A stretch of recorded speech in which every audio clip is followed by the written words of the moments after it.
Olá pessoal, Josilma de Biologia. Na última aula falamos de dois tipos de processos metabólicos, a fotossíntese e a quimiossíntese. Hoje falaremos outros dois, respiração celular e fermentação. Vou explicar ligeiramente sobre eles. Respiração celular é o processo de conversão das ligações químicas de moléculas ricas em energia que poderão ser usados nos processos vitais. Pode ser aeróbia e anaeróbia. É um processo de obtenção de energia mais utilizado pelos seres vivos. Nele ocorre a liberação de dióxido de carbono, energia e água, e o consumo de oxigênio e glicose, ou outra substância orgânica como os lipídios, que são as gorduras. A organela responsável, onde acontece a respiração celular, é a mitocôndria. Temos três etapas, aliás, de respiração celular, onde moléculas orgânicas são oxidadas, certo? Ou seja, sofrem oxigenação e ocorre a produção de ATP, adenosina trifosfato. Aí, a primeira etapa é a glicólise. Nesta etapa, a glicose é oxidada, a glicose um tipo de açúcar, produzindo duas moléculas de piruvato ou ácido pirúvico, duas moléculas de ATP e duas moléculas de NADH, certo? Aí a gente tem o esquema onde mostra a glicose, sendo oxidada, com a participação de NADH, originando, como resultado, o ácido pirúvico ou piruvato e resultando em duas moléculas de ATP, NAD e ácido pirúvico. Aí a gente tem ciclo de Krebs, a outra etapa. Também chamado de ciclo do ácido cítrico, é um processo aeróbio, ou seja, ocorre oxidação, na presença de oxigênio.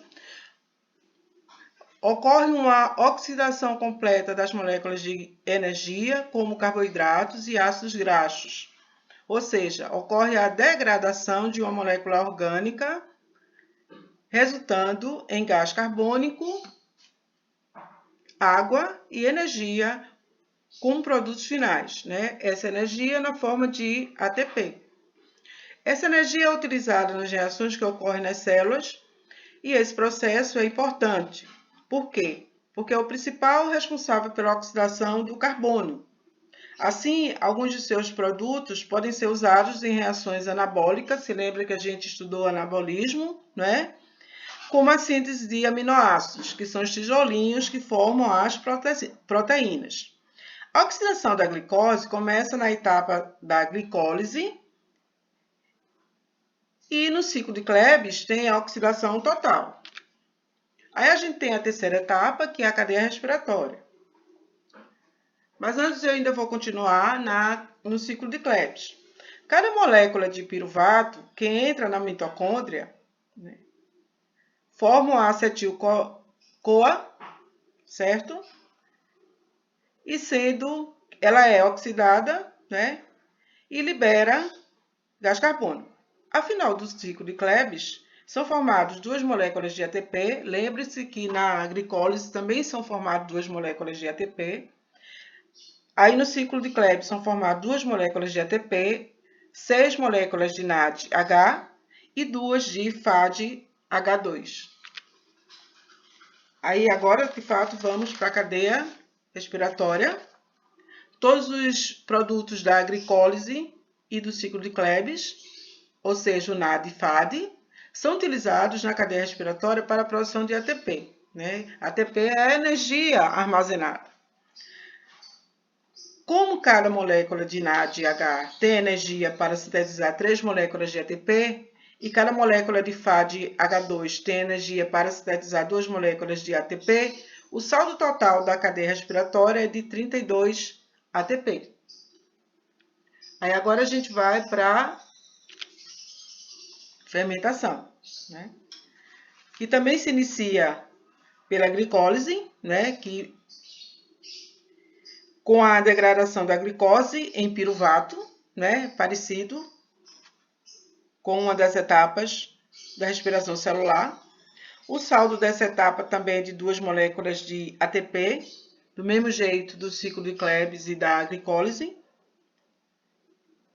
2 moléculas de NADH e 2 piruvatos. Os piruvatos formados são reduzidos a compostos diversos por meio de reação com o NADH. Dessa maneira, as coenzimas são recicladas e substâncias como o etanol ou o ácido lático são produzidos. Aí a gente tem exemplos de... A gente tem 2 tipos de fermentação láctea e fermentação alcoólica.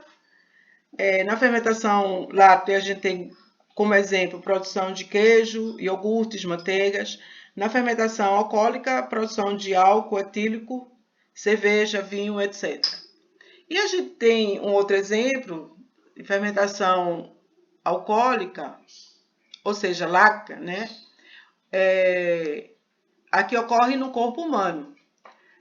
Como, por exemplo, a prática de atividade física demanda alto consumo de energia, que é produzida durante a respiração celular, né?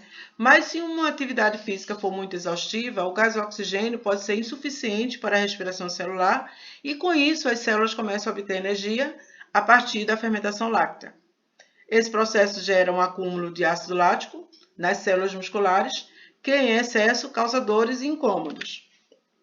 Aqui a gente tem um exemplo da fermentação láctea no músculo. Para continuar gerando ATP, as células musculares realizam em condições anaeróbias, ou seja, sem ser na presença de oxigênio, a fermentação láctea. O excesso do ácido lático nos tecidos musculares pode causar vários problemas, como fadiga muscular e cãibra. E na fermentação alcoólica, o ácido pirúvico, originado da glicólise, transforma-se em álcool etílico e gás carbônico. Esse tipo de fermentação ocorre, por exemplo, no fungo, uma levedura conhecida como fermento de padaria, né, Cerevisiae. Há milênios a humanidade utiliza as leveduras na fabricação de bebidas alcoólicas, ou seja, vinhos, cervejas, aguardente, etc. E na fabricação de pão, em que o gás carbônico é responsável pelas bolhas que inflam a massa e a tornam macia. Obrigada e até mais.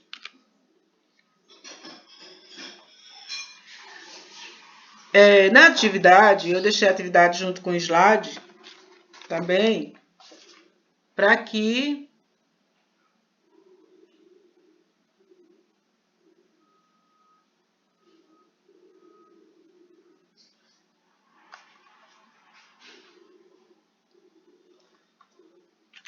deixei a atividade junto do slide para que eu explicasse que vocês não tivessem dúvida.